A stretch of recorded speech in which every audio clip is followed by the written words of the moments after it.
Every cruise package has a price. That is the part they show you. Every cruise package also has a rule, and that is the part that decides whether you got value or got caught. The prices move, and they move more than you would believe. Royal Caribbean's drink package has been documented at $56 a day on one sailing and $126 on another. Same package, same ship class, different week. So a ranking built on price tells you nothing. The number you were quoted is not the number the couple in the next cabin was quoted. The rules do not move. They are published, they are permanent, and almost nobody reads them until the rule is already costing them money. So we ranked 8 cruise packages by the rule attached to each one. Worst first. Every rule here is quoted from the cruise line's own pages. Number 8. The Royal Caribbean Deluxe Beverage Package. The package itself is good. No daily cap, which almost no other line offers, and it works at both of Royal Caribbean's private islands, which is more than Norwegian manages at its own. On the product, they are ahead. The rule is the problem. If one adult in your stateroom buys it, every adult 21 and over in that cabin has to buy it too. That rule existed for years with exceptions written into it, for medical reasons, for pregnancy, or for a partner who simply does not drink. On August the 1st, 2025, Royal Caribbean ended every one of them. The company's own words were that it would no longer be able to grant exceptions. Here's what that looks like for you. You book a 7-night sailing. You enjoy a few drinks in the evening. Your wife has 1 glass of wine at dinner, and that is it. And she has been happily doing exactly that on every cruise you have taken together since 2011. You go into the cruise planner to buy your package. Hers appears in the cart automatically. You call to ask if she can be taken off it because she does not drink, and you are told what everyone is now told. No exceptions. So your wife pays $80 a day for 7 days to drink coffee. And you paid it, because the alternative was you going without too. At a mid-range price of $80 a day plus the 18% gratuity, that is roughly $1,300 for the week for a couple, where one person is barely drinking. And because the price is dynamic, the couple in the next cabin might be paying $120 for exactly the same thing. So the verdict is simple. Avoid it unless both adults in the cabin genuinely drink. The rule does not just cost you money, it takes away the choice entirely, and that is worse. And if you are thinking Carnival is the friendlier option here, Carnival has that exact same rule. Then it adds 3 more nobody else has, and one of them cuts you off mid-vacation. Number 7.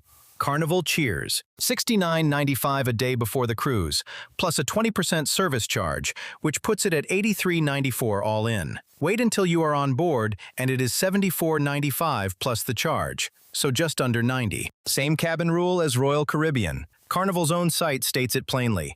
CHEERS will be added for all adults 21 and over in the selected staterooms. Not offered to them, added for them. Then come the rules Carnival adds on top. 15 alcoholic drinks in a 24-hour period, hard stop. After the 15th, you cannot buy alcohol at all that day, not even out of your own pocket. 1 drink at a time, 10 minutes between orders, no sharing. If you sail from Texas, Norfolk, or New York, the package does not switch on until 6 in the morning on day 2. State law, not Carnival's doing, and it is worth saying that plainly. What is Carnival's doing is that they charge you for that day anyway. 7 nights of package, 6 nights of package. They do not prorate it, and they do not mention it at checkout. And the 4th rule is the one people find out about at the worst possible moment, standing on a beach with a drink menu in their hand. We are coming back to that one because it is not just Carnival, and there is exactly one line that does it differently. CHEERS is not a bad package. The drinks are good, and the top-shelf access is real. It is a package with more conditions attached than any other you will be offered. And if you have not read all 4 of them before you buy, you have not bought what you think you bought. Now, there is a workaround for that cabin rule circulating on cruise forums right now. Thousands of people believe it. It is completely false, and Carnival has said so in writing. That is number 6. Number 6. Carnival Zero Proof. This is the one worth being precise about because there is a workaround circulating online, and it is false. Zero Proof is Carnival's premium non-alcoholic package. Specialty coffees, mocktails, energy drinks, bottled water, smoothies. On paper, it looks like the answer for the non-drinking half of a couple. One takes CHEERS, one takes Zero Proof, and you dodge the cabin rule. You cannot. And I want to be direct with you here, because this one is circulating widely and people are booking around it. Carnival's own guidance is explicit. If one adult in the cabin has full CHEERS, the other adults in that cabin cannot purchase Zero Proof. Mixing the 2 packages is not allowed. Trying to use it as a workaround does not work. If someone told you it does, they read a forum post, not the terms. So the couple with one drinker and one non-drinker has no exit on Carnival.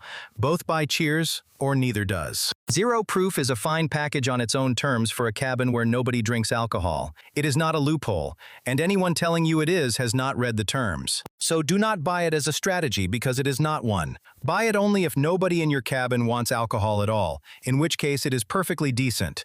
Just do not expect it to save you from the rule above it. Number 5 is the line that used to have the most reasonable drink package in cruising, right up until the day it deleted it. Number 5.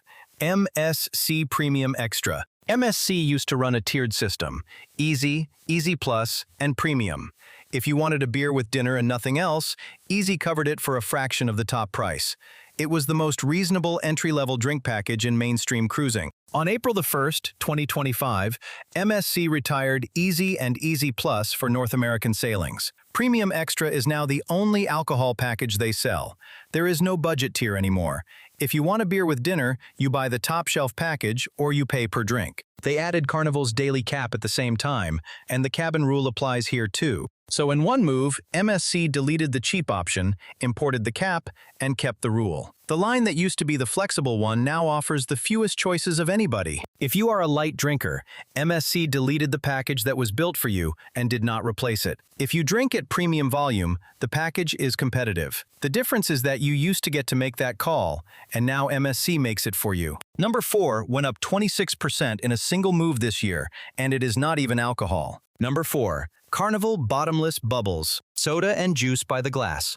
No alcohol, no bottled water, no specialty coffee. On April 2nd, 2026, Carnival raised the adult price from $9.50 to $11.99.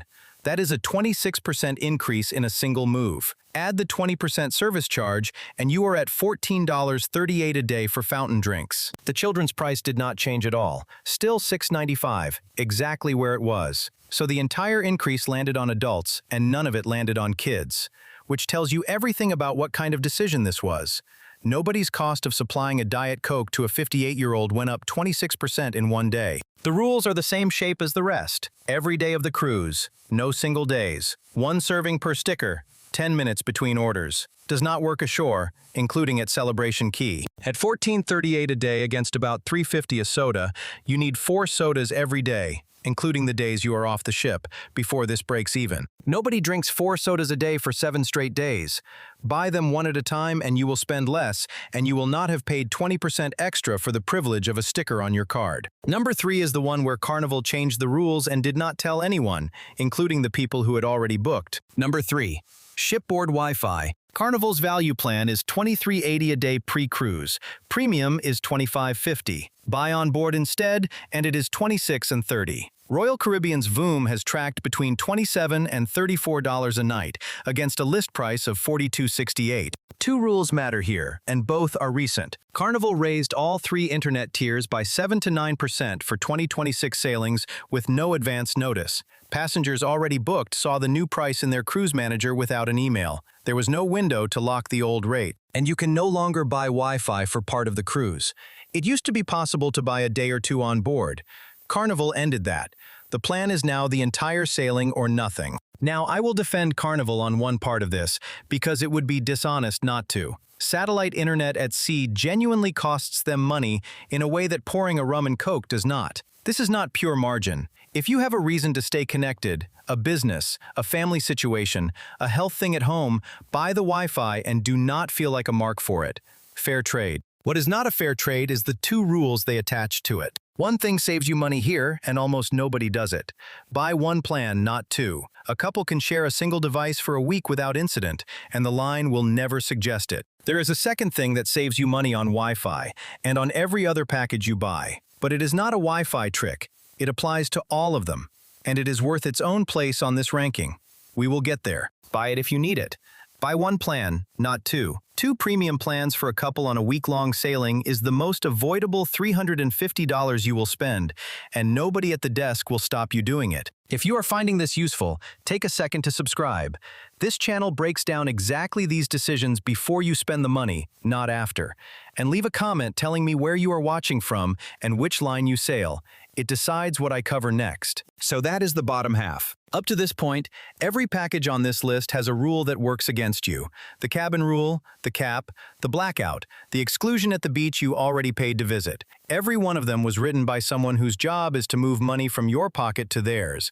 And every one of them is legal, published, and agreed to the moment you click buy. But here is where it shifts. From here up, the rules start working in your favor. And the last one on this list is the single best deal in mainstream cruising. Nobody at the desk will tell you about any of them. Number 2, the Royal Caribbean Private Island Rule. This is the 4th Carnival rule I promised you, and it is not just Carnival. Every mainstream drink package stops working the moment you step off the ship.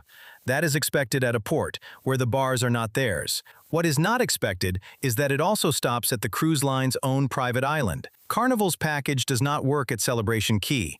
Norwegian's does not work at Great Stirrup Key or Harvest Key. These are beaches the cruise line built, owns, and sails you to, and the package they sold you does not work on them. So you are standing on a beach Carnival owns, holding a package Carnival sold you, paying cash. Royal Caribbean is the exception, and it is the only one. Their packages work at Perfect Day at Coco Cay and at Labadee. So on the one day of your cruise when you are most likely to be drinking, on a beach, in the sun, with nothing else to do, they are the only mainstream line whose package still works. One caution, because Royal Caribbean has been quietly trimming this too. Until March 2026, the deluxe package included the Coca-Cola Freestyle Souvenir Cup. Gone. The cup is now $4.99 on top of a package you already bought. Small thing. Also, the direction of travel. If your itinerary has 2 private island days on it, this one rule is worth more than the entire price gap between Royal Caribbean and Carnival.